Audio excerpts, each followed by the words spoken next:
இங்க கோபியுமே ரொம்பவே பதட்டத்தோட இந்த பக்கம் ராதிகா வீட்டுக்கு போறாங்க. அங்க போனதுக்கு அப்புறம் ராதிகாவுமே எல்லா பொருளையும் ஏத்தி விட்டுட்டு அவங்களுமே கிளம்புறதுக்கு தயாரா இருக்காங்க. அதே நேரம் அங்க போன கோபியுமே என்னாச்சு ராதிகா, எதுக்காக வீட்டை காலி பண்ற அப்படின்னு சொல்லி கேக்குறாங்க. அப்ப கரெக்டா ராதிகாவுமே கோபியை கண்டுக்காம இந்த பக்கம் அவங்கள அவாய்ட் பண்ணிட்டு அங்கிருந்து வந்து கிளம்ப ட்ரை பண்றாங்க. அப்ப கரெக்டா ராதிகாக்கு முன்னாடி போய் நின்ன கோபியுமே முதல்ல நில்லு, எனக்கு பதில் சொல்லு, இதுக்காக என்ன கண்டுக்காம போயிட்டு இருக்க அப்படின்னு சொல்லி கேக்குறாங்க. உடனே இதை கேட்ட ராதிகாவுமே, ஓ இப்ப நான் உங்க கண்ணுக்கு தெரியறேனா, இப்ப தானே அந்த வீட்டை காலி பண்ணிட்டு இருக்க விஷயம் உங்களுக்கு தெரிஞ்சதா அப்படின்னு சொல்லி கேக்குறாங்க.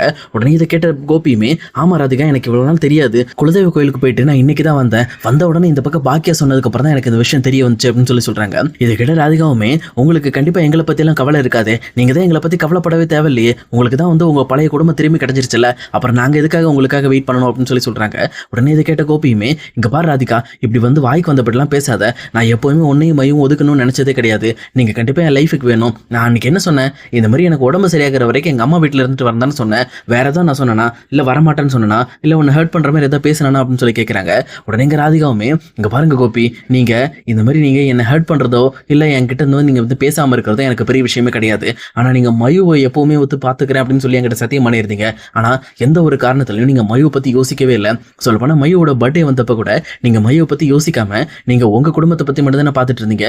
ஏன் இந்த மாதிரி அவ பர்த்டே முடிகிற வரைக்கும் கிட்டத்தட்ட அன்னைக்கு நைட்டு 3 மணி வரைக்கும் அவ முழிச்சிருந்தா தெரியுங்களா, நீங்க வருவீங்கன்னு சொல்லி நம்ம வீட்டு வாசல்லே நின்றுட்டு இருந்தா. ஆனா நீங்க அதை எதை பத்தியுமே கண்டுக்காம நீங்க உங்களோட குடும்பத்தை மட்டும் தானே பார்த்துட்டு இருந்தீங்க.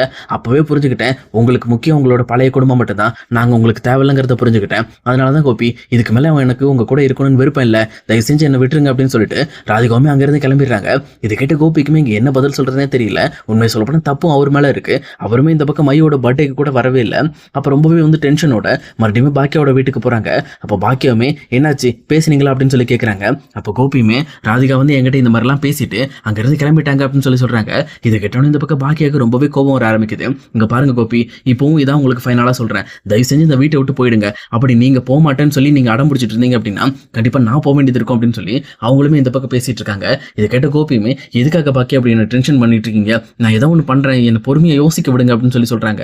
அதே நேரம் இங்க பக்கத்துல இருக்க ஈஸ்வரியுமே, இங்க பாரு கோபி, இந்த வீட்டை விட்டு யார் சொன்னாலும் நீ போக கூடாது, ஏன்னா நீ கண்டிப்பா வர்ற வழியில எனக்கு சத்தியம் பண்ணி கொடுத்துருக்க, கடைசி வரைக்கும் என் கூட இருக்க அப்படிங்கிற விஷயத்தை நீ சொல்லியிருக்க, அதனால என்னோட சத்தியத்தை தயவு செஞ்சு உடைச்சிடாதப்பா அப்படின்னு சொல்லி மறுபடியும் இங்க இந்த பக்கம் வந்து எமோஷனலா கோபியை பிளாக் பண்றாங்க ஈஸ்வரியுமே. இதை பார்த்துட்டு இருக்க பாக்கியாவுமே இங்க கோபியை பார்த்து ரொம்ப கோபத்தோட, இந்த மாதிரி உங்களுக்குன்னு ஒரு குடும்பம் இருக்கு, அந்த குடும்பத்தை மறந்துட்டு உங்க அம்மா கூட இருக்கிறேன்னு சொல்லி சத்தியம் பண்ணி கொடுத்துருக்கீங்க, உங்களுக்கு என்ன பைத்தியம் பிடிச்சிருக்கா அப்படின்னு சொல்லி கேட்கறாங்க.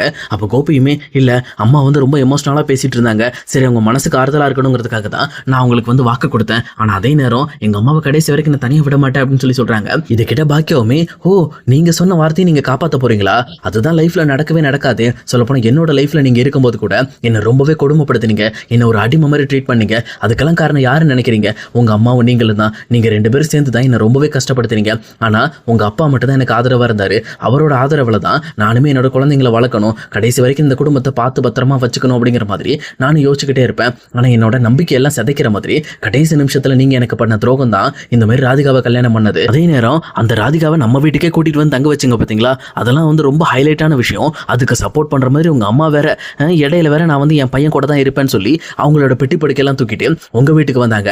ஆனா உங்க வீட்டுக்கு வந்த உங்க அம்மாவை நீங்க படாத பாடுபடுத்தி அதுக்கப்புறம் அவங்கள ஒரு போலீஸ் கேஸ்ல மாட்ட வச்சு அவங்கள அந்த கேஸ்ல இருந்து வெளியில கொண்டு வர்றதுக்கு கடைசியில உங்களோட பொண்ணை வச்சு சாட்சி சொல்ல வச்சு உங்க அம்மாவை போலீஸ்ல இருந்து காப்பாத்தினது கூட நான் தான். அதே நேரம் இந்த இடங்கள்ல அவங்களோட நம்பிக்கை எங்க போச்சு, சொல்ல போனா நீங்க கொடுத்த வாக்கு எங்க போச்சு அப்படின்னு சொல்லி கேட்கறாங்க.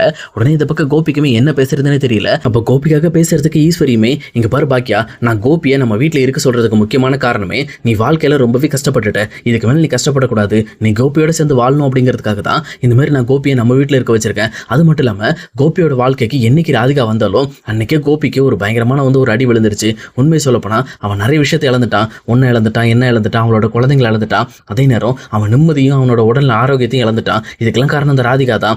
அதனால தான் அவனோட லைஃபை விட்டு இந்த ராதிகாவை தூக்குறது என்னோட ஒரே எண்ணமா இருந்துச்சு. ஆனா இப்ப அதுவே தானே நடந்துகிட்டு இருக்கப்போ நீ தேவையில்லாம கெடுத்துக்கிட்டு இருக்க. இப்போ கோபி உன் கூட சேர்ந்து வாழ்றதுல உனக்கு என்ன பிரச்சனை, சொல்லப்போனா நீ கஷ்டப்பட்டு தானே இருக்க அப்படின்னு சொல்லி சொல்றாங்க. இதை கேட்ட பாக்கியாவுமே, இங்க பாருங்க உங்களை மாதிரி என்னால வந்து செல்ஃபிஸாலாம் யோசிக்க முடியாது, என் வாழ்க்கையை விட்டு ஒருத்தரை நான் தூக்கிட்டேன் அப்படின்னா அதுக்கப்புறம் அந்த இடத்துல அவர் வந்து ஃபில் பண்ண முடியாது. ஏன்னா இது என்ன ஒருத்தர் போனா வந்துடுது உட்காரதுக்கு, இது என்ன கோகோ விளையாட்டா, அப்படிலாம் நடக்க வாய்ப்பே கிடையாது. அது மட்டும் இல்லாம ஒரு முக்கியமான விஷயத்தை ஞாபகம் வச்சுக்கோங்க, என் லைஃப்பை பொறுத்த வரைக்கும் இந்த அதிகமா நான் வெறுக்கிற ஒரே நபர் இந்த கோபி மட்டும்தான். ஏன்னா எனக்கு அவ்வளோ பெரிய துரோகத்தை கொடுத்துருக்காரு, எனக்கு அவ்வளோ வழியை கொடுத்துருக்காரு. இவரை போய் நான் மறுபடியும் என்னோட வாழ்க்கையில நான் எடுத்துக்குவேன் நினைக்கிறீங்களா? அன்னைக்கு கூட இவர் ஹார்ட் அட்டாக்ல படுத்துட்டு இருக்கும்போது கூட ஏதோ வந்து மனிதாபிமான அடிப்படையில் தான் இவருக்கு போய் ஹெல்ப் பண்ண, மற்றபடி இவர் மேலே எனக்கு தனிப்பட்ட விதமான எந்த ஒரு அன்பும் கிடையாது அப்படின்னு சொல்லிடுறாங்க. இதை பார்த்துட்டு இருக்க இனியாவும் செல்லியனும் ஏமா இப்படி பண்ணிட்டு இருக்கீங்க, அப்பாவையும் வெறுத்து ஒதுக்கிட்டு இருக்கீங்க அப்படின்னு சொல்லி கேட்டுட்டு இருக்காங்க. அப்போ இதே நேரத்தில் ரொம்பவே கோவமான பாக்கியாவுமே இங்க பாருங்க, பெரியவங்க பேசும்போது நீங்க பேசக்கூடாதுன்னு சொல்லியிருக்கேன்ல, சொல்லப்போனா எங்களோட வலி எங்களோட வேதனை என்ன அப்படிங்கிறது உங்களுக்கு இன்னும் முழுசாவே புரியாது, அதனால எந்த ஒரு விஷயத்தையும் தெளிவா புரிஞ்சுக்காம இந்த மாதிரி வந்து தாந்தோந்தித்தனமா பேசிட்டு இருக்காதீங்க அப்படின்னு சொல்லி ரெண்டு பேருமே சைலண்ட் பண்றாங்க. இவங்க இப்படி பேசிட்டு இருக்கும்போது அங்க எழிலுமே வந்துடுறாரு. எழில் வந்தோடனே என்னாச்சுமா என்ன பிரச்சனை அப்படின்னு சொல்லி கேட்கறாங்க. உடனே இதை கேட்ட பாக்கியாவுமே ஒன்றும் இல்லப்பா, நான் இனிமேல் வந்து அம்மா உங்க கூட வந்து இருக்கலாம்னு நினைக்கிறேன், ஏன்னா அவங்க வீட்டுக்கு வரலாமா அப்படின்னு சொல்லி கேட்கறாங்க. உடனே இதை கேட்டு எழிலுமே என்னம்மா இப்படி கேட்டுட்டு இருக்க, நீ வாமா நம்ம கூட வந்து இருமா அப்படின்னு சொல்லி எழிலும் பர்மிஷன் கொடுக்குறாரு.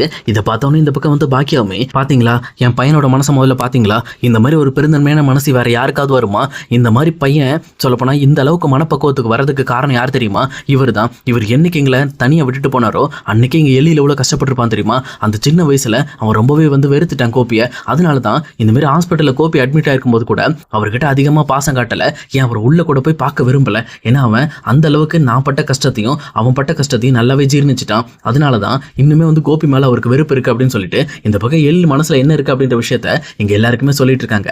அதே நேரத்தில் இங்க பாக்கியா வீட்டு வாசலுக்கு ரெண்டு போலீஸ்காரங்களும் வந்து நிற்கிறாங்க. இதை பார்த்தோன்னே எல்லாருமே ஷாக் ஆகுறாங்க.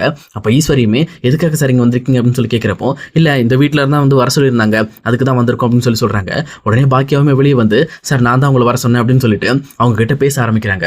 இங்கே பாருங்க சார், எனக்கும் இந்த கோபிநாத்துக்கும் வந்து கேஸ் நடந்துகிட்டு இருக்கு, ஆனால் இவங்களோட அம்மா வந்து எங்கள் வீட்டில் தான் இருக்காங்க, ஆனால் இவங்க எங்கள் வீட்டில் வந்து டேரா போட்டுட்டு இந்த வீட்டை விட்டு நகர மாட்டேன்றாரு, இந்த மாதிரி கேஸ் நடக்கிற சமயத்தில் இவர் எங்கள் வீட்டில் வந்து இருந்தாருன்னா எனக்கு தான் பிரச்சனை, சொல்லப்போனால் என் கேஸ் தூக்குறதுக்கு நிறைய சான்சஸ் இருக்கு, அதனால இவர் எப்படியாவது இந்த வீட்டை விட்டு வெளியில் போக சொல்லுங்க, அப்படி ஒரு வீட்டை விட்டு வெளியில் போல அப்படின்னா இவர் மேலே ஆக்ஷன் எடுக்கணும் சார் அப்படின்னு சொல்லி சொல்கிறாங்க. இதை கேட்ட போலீஸ்காரங்களும் கோபிநாத்தை கூப்பிட்டு சார் இங்கே பாருங்க, ஆல்ரெடி உங்களுக்கு ஜாமீன் தான் போயிட்டு இருக்கு, இந்த மாதிரி உங்கள் மேலே மறுபடியும் ஒரு கேஸ் வந்துச்சுன்னா உங்கள் ஜாமீன் கேன்சல் ஆகிடும், நீங்கள் மறுபடியும் ஜெயிலுக்குள்ளே போகிற மாதிரி ஆகிடும், அதனால அவங்க சொன்ன மாதிரி நீங்கள் வீட்டை காலி பண்ணிடுங்க, இந்த இடத்துல இருக்காதீங்க அப்படின்னு சொல்லிட்டு கோபியை வான் பண்ணுறாங்க. வான் பண்ணது மட்டும் இல்லாமல் இந்த பக்கம் வந்து டேரெக்டாக சரி மேடம் நீங்கள் ஏதாவது இந்த மாதிரி எமர்ஜென்சியாக எங்களுக்கு கால் பண்ணுங்க அப்படின்னு சொல்லிட்டு அந்த போலீஸ்காரங்களும் அங்கேருந்து கிளம்பிடுறாங்க. இதை பார்த்துட்டு இருக்க ஈஸ்வரியுமே இப்போ என் பையன் எங்கே போவான், ராதிகா வீட்டை காலி பண்ணிட்டு போயிட்டான், இப்போ நீ இவனை வீட்டை விட்டு வெளியில் போக சொல்கிற, இப்போ அவன் எங்கே போய் கஷ்டப்படுவான், சொல்லப்போனால் நம்மளை விட்டு அவனுக்கு யார் இருக்கான்னு சொல்லி மறுபடியும் சென்டிமெண்ட்டாக பேச ஆரம்பிக்கிறாங்க. ஆனால் இதை பார்த்துட்டு இருக்க பாக்கியாவுமே இங்கே பாருங்க நீங்கள் என்ன பேசினாலும் எங்களோட மனசு கரைய போகிறது கிடையாது, உங்களுக்கு அப்படி விருப்பம் அப்படின்னா உங்கள் பையனோட சேர்ந்து நீங்கள் வெளியில் போங்க, இல்லை ராதிகாவோட வீட்டுக்கு கூட போங்க, சொல்லப்போனால் ராதிகாவோட புது அட்ரஸ் கூட எனக்கு தெரியும், அதான் உங்கள் பையன் தான் ஆல்ரெடி சூடு சொன்ன இல்லாதவர் தானே, கண்டிப்பாக வந்து இந்த அட்ரஸை கொடுத்து அடுத்த செகண்டே ராதிகாவை போய் பார்க்க நிற்பாரு, ஏன்னா அவருக்கு இந்த வீடு இல்லைன்னா இன்னொரு வீடு இருக்குன்ற தைரியத்தில் தானே அவர் இதெல்லாம் பண்ணிட்டு இருக்காரு, அவர் தைரியப்படியே பண்ணிட்டு அப்படின்னு சொல்லிட்டு இங்கிருந்து பாக்கியா எப்போ போல உங்க கிச்சனுக்கு வேலையை பார்க்க போறாங்க. அதே நேரம் இதெல்லாம் கேட்டுட்டு இருக்க கோபியுமே இதுக்கு மேலே நான் இந்த வீட்டில் இருந்தால் மரியாதை இருக்காதுமா, கண்டிப்பாக நான் இந்த வீட்டை விட்டு வெளியில் போய் தான் ஆகணும், பாக்கியா சொன்ன எல்லாமே உண்மைதான், சொல்லப்போனால் நான் பாக்கியாவுக்கு ரொம்பவே கஷ்டத்தை கொடுத்துட்டேன், அவள் என் கூட வந்து முதல்ல கல்யாணம் பண்ணி இருக்கும்போது கூட அவளை நான் ரொம்பவே கொடுமைப்படுத்திருக்கேன், சின்ன சின்ன விஷயங்களுக்கு கூட அவன் மேலே கோவப்பட்டு எரிஞ்சு விழுந்திருக்கேன், இந்த மாதிரி பாக்கியா அனுபவிச்ச எல்லா கஷ்டத்துக்கும் ஒரே பதில் என்னன்னா நானும் அதே வழி வேதனையை அனுபவிச்சா மட்டும்தான் எனக்கும் அந்த விஷயம் புரிய ஆரம்பிக்கும், அதனால என்னை விட்டுருங்கம்மா நான் தனியாக போய் இருந்துக்கிறேன் அப்படின்னு சொல்லிட்டு டேரக்டாக எங்கள் கோபியுமே செந்திலோட வீட்டுக்கு கிளம்புறாரு. இதை பார்த்துட்டு இருக்க ஈஸ்வரி இனியா செல்லியன் எல்லாருமே பயங்கரமாக அழ ஆரம்பிக்கிறாங்க. ஆனால் எழில் மட்டும் இங்கே பாக்கியா கிட்ட போயிட்டு ஏம்மா ரொம்பவே வருத்தப்படுறியாமா அப்படின்னு சொல்லி கேட்குறாங்க. ஆனால் பாக்கியாவுமே இல்லை எழில் ரொம்பவே கஷ்டமாக இருக்குது, என்னோட மனநிலையை புரிஞ்சுக்காம இவங்கெல்லாம் பேசுறதை நினைக்கும் போது தான் எனக்கு ரொம்பவே வருத்தமாக இருக்குது அப்படின்னு சொல்லி சொல்கிறாங்க. அப்போ இந்த பக்கம் எழிலுமே இங்கே பாருமா, யார் புரிஞ்சுக்கிட்டாலும் புரியலனாலும் சரிம்மா, கண்டிப்பாக நான் இருக்கேன், நான் உன்னை பற்றி எல்லாமே தெளிவாக புரிஞ்சு வச்சிருக்கேன், அதனால எந்த ஒரு சுச்சுவேஷனாக இருந்தாலும் எனக்கு ஃபோன் பண்ணுமா அப்படின்னு சொல்லிட்டு இந்த பக்கம் எழிலுமே அங்கே பாக்கியா காரத்தில் சொல்லிட்டு எப்பவும் போல தன்னோட வேலையை பார்க்க கிளம்புறாரு. இந்த பக்கம் கோபியுமே இங்கே வீட்டை விட்டு வெளியில் வந்ததுக்கப்புறம் தான் பண்ண தப்பையெல்லாம் நினச்சி ரொம்பவே ஃபீல் பண்ணிக்கிட்டு இருக்காரு. இப்போ தான் தனக்கு வீடே இல்லாத மாதிரி தான் ஒரு அனாதை மாதிரி உணர ஆரம்பிக்கிறாரு.